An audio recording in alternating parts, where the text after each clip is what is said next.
was a guy that was at school with me at UT, and I just remember his paintings being these things that look like stuff out of your junior high school science book. It was always like these round circles that almost looked like planets, and then he'd have these lines drawn to where there was a description or there'd be some kind of maybe even nonsense, but it would just look like these kind of diagram looking things, and I always thought that was really cool. I always liked the way that worked. You know, numbers, writing, like old chalkboard kind of looking stuff or things, and so I've kind of always done that too. So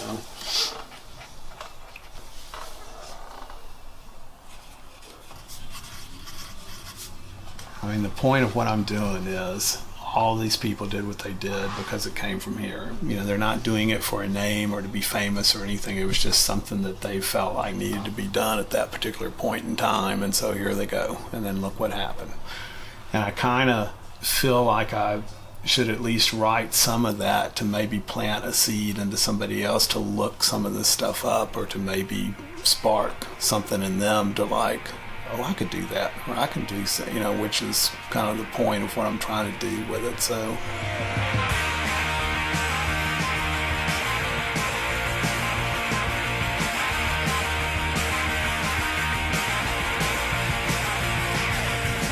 I grew up in that generation where I didn't expect to make money doing this. I don't expect to make money doing this. I'm doing what I do. It's almost like jobs to me have always been like school. You go to school, you have this amount of time, and when school's out, you do what you want to do. And that's basically what this has always been.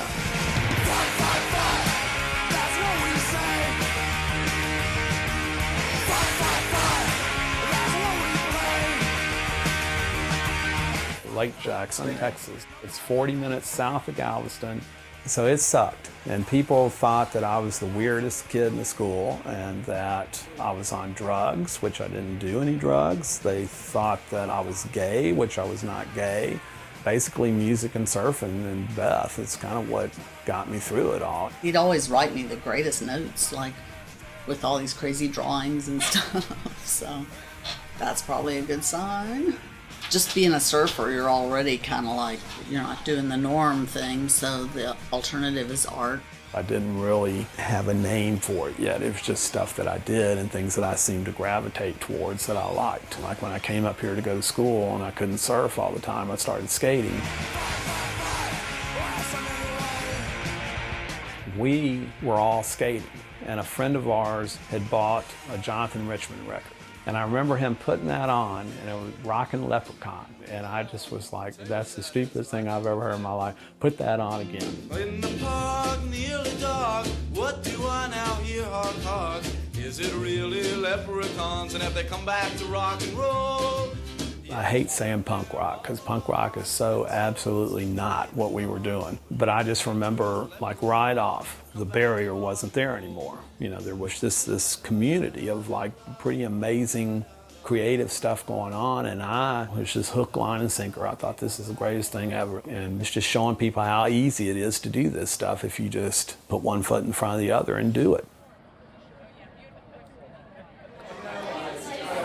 How's the show going? It's going good. There's some pound people here and stuff, so it's good. Yeah, that's awesome. Yeah. Really good crowd. Places like this, it's the kind of galleries I like. It's like a working gallery. Yeah.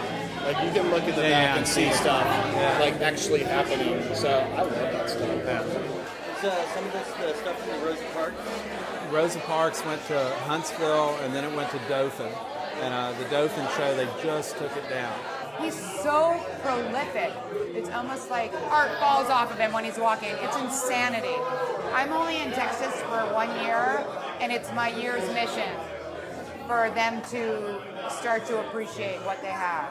The big boys. The big boys, right? To get categorized as just a guy on the stage or that guitar player is something that every artist in this town and in general I think lives with. Art is not just sound or visual or motion. It's all of that together, and I think sometimes people have their blinders on. This is what's going on in that shed, so you can come over there anytime. So I'm sure we knew each other. I think I knew you after that thing came out. Yeah. I mean, after she had made that first one. Yeah.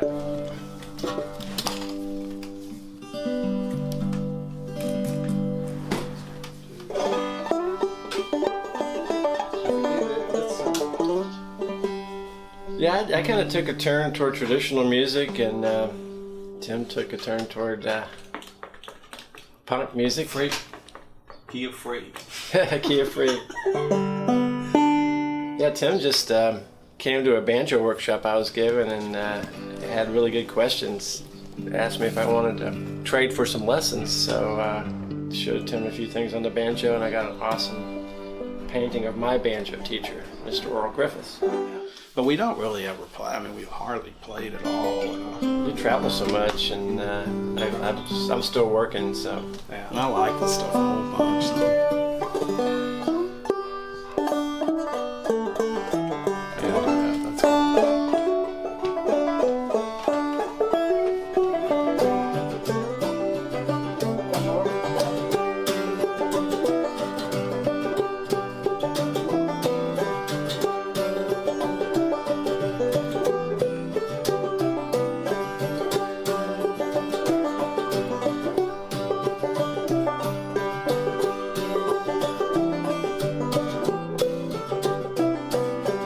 I want to make sure whatever I'm sending out is something that's positive, that in case it does latch on to somebody else or does influence somebody else, then hopefully it will influence them in a positive way, and they in turn will pass that on.